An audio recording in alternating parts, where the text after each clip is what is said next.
রাধে রাধে আমার প্রিয় পরিবার, প্রিয় দর্শক, আশা করি সবাই ভালো আছে। ভূমিকা মীনাক্ষী দাসের চ্যানেলে সবাইকে ওয়েলকাম। তো যে যেখানে আছেন সবার মঙ্গল কামনা করে আমি ভিডিওটি শুরু করলাম। আজ হলো সোমবার, শ্রাবণ মাসের প্রথম সোমবার। পাশে আরও কারো গলা শোনা যাচ্ছে, সেটা একটু বুঝে নেবে। তো এই যে আমরা গতকাল বেরিয়েছিলাম আমরা বিকেলবেলা ঘরের যেরকম ড্রেস পরে আছে সেইভাবেই, এই যেরকম মাল্টি কালার ড্রেস উল্টো পাল্টা পরে, যাই হোক ভাবলাম আমরা একটু জঙ্গলে ঘুরতে যাব। তো সেই হিসাবে আমরা বেরিয়ে গেলাম। আমরা তো ছাতা নিয়ে বেরিয়েছিলাম আর টোটো নিয়ে নিয়েছিলাম। তো রাস্তায় একটুখানি এখানে দাঁড়িয়ে জল কিনে নেওয়া হলো। তারপরে আমাদের গন্তব্যস্থানে আমরা যাওয়া শুরু করলাম। ভিডিওটা আমি ক্যামেরাটা অন করলে অনেক দূরই ভালো, খুব সুন্দর ভিডিও করা যেত, কিন্তু আর সেটা অন করিনি আর কি, এটাই হলো অসুবিধে। জঙ্গলে যাওয়ার পথে আমরা এই বৌদির দোকানে, এর আগেও আমরা এসেছিলাম, তো এখানে আমি কিছুই খাইনি, সোনালি কফি খেলো। বৌদি খুব ভালো না ইসে ভাজে, আর খুব ভিড় হয়, সবাই মোটামুটি দাঁড়ায়। পকোড়া, পাঁপড় ভাজা, আর আমাদের এই যে যারা সব সময় আমাদের সাথী ডগিরা, তারপরে ষাঁড় গরু, ঠিক আছে, এদেরকেও আমরা ওরা যেটা খেতে চায় সেটা খাওয়ালাম। আকাশটা দেখুন কি ভালোই না লাগছে, আকাশটা ভীষণ সুন্দর, ভীষণ সুন্দর লাগছে। কত ভালো এই এসো, তুমি এসো, এই যে আরেকটা গেল কোথাও ছিল, আয় আয় আয় আয়, আস্তে আস্তে আস্তে নাও, আসো। কই এই যে তুমি খাও খাও খাও, দাও না। আমাদের নন্দী মহারাজ আসলেন, এসে হাতে ছিল বন পাউরুটি, খুলেও দেওয়া গেল না, ও বন পাউরুটিটা প্লাস্টিক সহই খেয়ে নিল। খেয়ে দিয়ে নন্দী মহারাজ চলে গেলেন।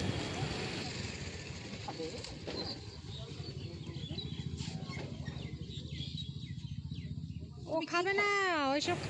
এই হলো সেই বৌদির দোকান। আমরা জঙ্গলে যেতে হলেই বৌদির দোকানে ঢুকি। এখানে সারাদিনই সমস্ত রকম খাবার পাওয়া যায়, সকাল থেকে রাত্রি পর্যন্ত দোকানটা খোলা থাকে। এই হলো সেই জঙ্গল, আমাদের বাড়ির কাছেই বৈকুণ্ঠপুর ফরেস্ট। অনেকেই এই ফরেস্টের নাম শুনে থাকবেন, দেবী চৌধুরানী আমরা অনেকেই পড়েছি। দেবী চৌধুরানী কিন্তু এই বৈকুণ্ঠপুর ফরেস্টেই থাকতেন, এখানে ওনার মন্দিরটি এখনও আছে। আর তিস্তা নদী করে উনি কিন্তু যাতায়াত করতেন। তো এখানে কিছু আমার ফটো দিচ্ছি। দেবী চৌধুরানী যে দেখা পেয়েছিলেন ভবানী পাঠকের, সেটাও কিন্তু এখানেই, এই বৈকুণ্ঠপুর ফরেস্টে, যেখান থেকে ভবানী পাঠক ওনাকে, দেবী চৌধুরানীকে দীক্ষিত করেন, এবং সেখান থেকে তার কাজ শুরু হয়। সন্ধে হয়ে আসছিল, তাই বেশি দূর জঙ্গলের ভেতরে আমরা ঢুকতে পারিনি, কারণ হঠাৎ করে বেরিয়েছি তো। আর যাব আবারও, এর মধ্যে একদিন যাব। আর আপনারাও ইচ্ছা করলে অবশ্যই আসতে পারেন। ভীষণ সুন্দর একটি জায়গা, ভীষণ সুন্দর, কি বলবো আর।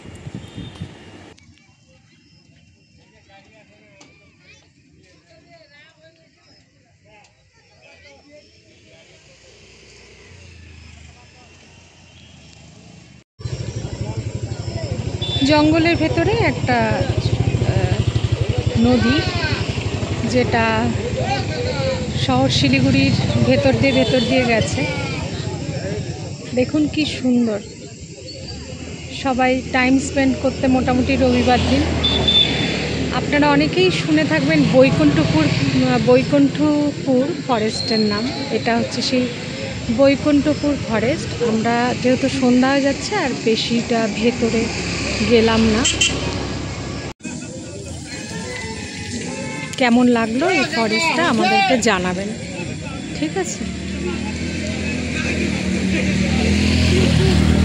দেখুন পরিবেশকে কিভাবে দূষণ করা হয়। এত সুন্দর একটা পরিবেশকে, প্রকৃতির মাঝখানে সেটাকে দূষণ করেছে কিভাবে। আমরাই করেছি, আমরা মানুষেরাই এই প্রকৃতিকে দূষণ করি। জানেন তো, ছোটবেলায় দেখতাম এই জঙ্গলটা কত ডিপ জঙ্গল, আর এখন এই জঙ্গল কেটে কেটে কেটে কেটে পরিষ্কার করে দেওয়া হয়েছে। আর এই নদীটা না শিলিগুড়ির মধ্যে দিয়ে আসেনি, একটু ভুল বললাম, এটা একটা পাহাড়ি নদী, ঠিক আছে, যেটা ফরেস্টের ভেতর দিয়ে গেছে। আর হচ্ছে এই জঙ্গলকে একদম কেটে কেটে এখানে রিসোর্ট তৈরি হয়েছে। হ্যাঁ, এখানে ব্যবসায়ীরা নানাভাবে ব্যবসা করছে লিজ নিয়ে, জমির লিজ নিয়ে। জানি না এই কথাগুলি বলা উচিত হবে কি না, তবে এখানের পঞ্চায়েত একদিন বলছিলেন যে এখানে খুব অসুবিধে হয়, খুবই অসুবিধে হয়। কারণ হচ্ছে পশুরা রাত্রিবেলা খুব ডিস্টার্ব হয় এদের, কারণ রিসোর্টগুলিতে প্রচুর পরিমাণে ডিজে বাজে, কারোর পার্টি সেলিব্রেট করে, অনেকেই বড় বড় লোকেরা আসে, যারা পঞ্চায়েতের কথা শোনে না বা কোনো নো অবজেকশনও তারা পঞ্চায়েতকে দেখায় না। এখানে অনেক হাতি আছে, লেপার্ড আছে, আর তো ময়ূর আছে, অনেক হরিণ আছে। সত্যি তো এদের তো অসুবিধা হয়ই, আর তার সাথে সাথে এই জায়গার মানুষের যারা বসবাস করেন তাদেরও খুব অসুবিধা হয়। তো আমরা এই জঙ্গল থেকে ফিরছিলাম, মনে হচ্ছিল আরও যদি কিছুটাক্ষণ থাকতে পারতাম। সত্যি জঙ্গলের ঝিঝি পোকার ডাক, যেহেতু সন্ধ্যা হয়ে আসছে, এই বর্ষাকালে জঙ্গল ভীষণ সবুজ, ভীষণ সুন্দর, আর তার সাথে হচ্ছে কিছু শুকনো পাতা পড়ে আছে, আর জঙ্গলের তো একটা গন্ধ আছেই। আর এই হচ্ছে সেই মন্দির।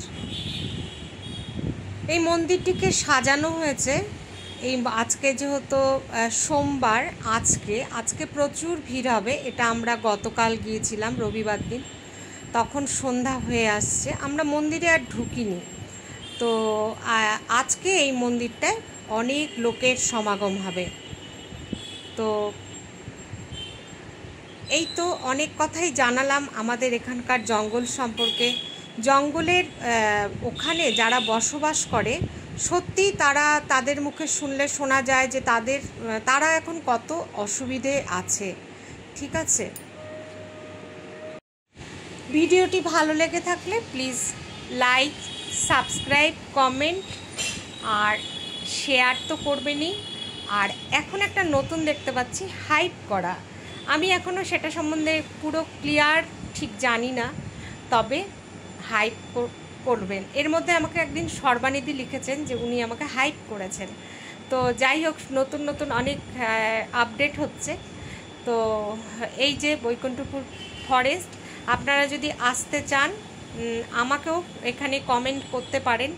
এনজিপির থেকে সোজা অটো বা টোটো বা গাড়ি পাওয়া যাবে। অনেক ভেতরে অনেক কিছু দেখার আছে। বনদেবী মন্দির আছে, যেটা হলো দেবী চৌধুরানী পুজো করতেন। তা ওনার সম্পর্কে জানতে হলে ডিপ এই ফরেস্টে আসলে তবেই কিন্তু অনেক কিছু জানা যাবে।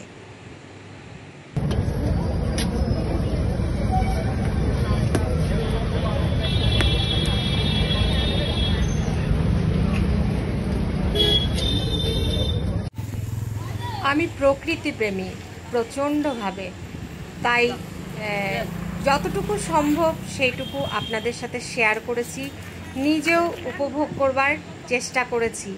হ্যাঁ, একটা অসুবিধে হয়ে যায় যে মা ঘরে একা থাকেন, সেই জন্য আমরা বেশিক্ষণ ওয়েট করিনি, তাড়াতাড়ি চলে এসেছি। আর এই দেখুন কত লোক আজ এসছে। তো এখানে রিসোর্টও আছে থাকার জন্য, আরও ডিপ ফরেস্টের ভেতরে রিসোর্ট আছে। ওই যে বললাম, সবাই রিসোর্ট বানিয়ে জঙ্গলকে নষ্ট করে ফেলেছে ব্যবসার জন্য। তো এসে আপনারা থাকতেও পারবেন।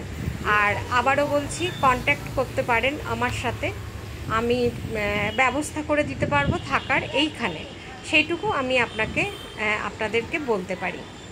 তো এই যে জঙ্গল খুব সুন্দর, উফু মনে হচ্ছে আজ আবার যাই, কিন্তু আজকে আর যেতে পারবো না।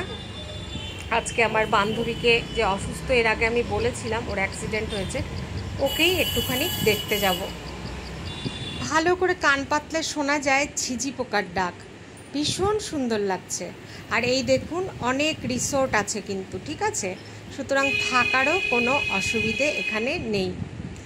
আর এই যে সোনালি আর আমি গল্প করতে করতে ঘুরছিলাম, আর ওই যে আমাদের টোটোটা দাঁড়ানো, রাস্তার দুপাশে ঘন জঙ্গল।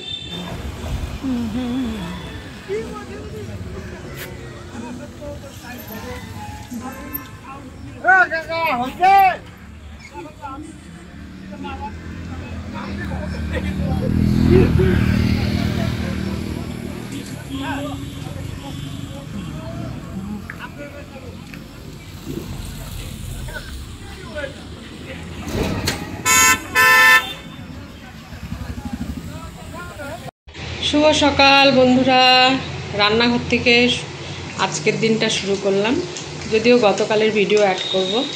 আমি লুচি বেলছি আর মা ভাজছে। কি লুচি খাচ্ছি, আর ওদিকে কড়াইতে সাদা আলুর তরকারি বসিয়েছি, আর এই যে মা ভাজছে। ঠিক আছে, পরে আসছি, হ্যাঁ, আবার আপনাদের সামনে। দারুণ ইন্টারেস্টিং ভিডিওটা যদি উপলব্ধি করা যায় তাহলে ভীষণই সুন্দর একটা ভিডিও। এদিকে সোনালি লাল চা বানিয়ে নিল, আর তারপরেই সরাসরি চলে গেলাম খাওয়ার টেবিল। মিষ্টি নেই, মিষ্টি ছাড়া লুচি তরকারি, আর তার সাথে চায়ে। আজ শুধুই লুচি, সাদা আলুর তরকারি, তার মধ্যে একটু ধনেপাতা দিয়েছি, ব্যাস, আর তার সাথে চা। আজ কিন্তু মিষ্টি নেই। আর এখন একদম ভিডিও খুব তাড়াতাড়ি শেষ করছি, কারণ ঘরের কাজ সেরে আমরা বেরোবো বান্ধবীকে দেখতে। তো এদিকে বিউলির ডাল আর আলু পোস্ত হবে, আজকে নিরামিষ, সোনালি রান্না করছে। তাহলে সবাই ভালো থাকবেন, আজকের মতো আসি।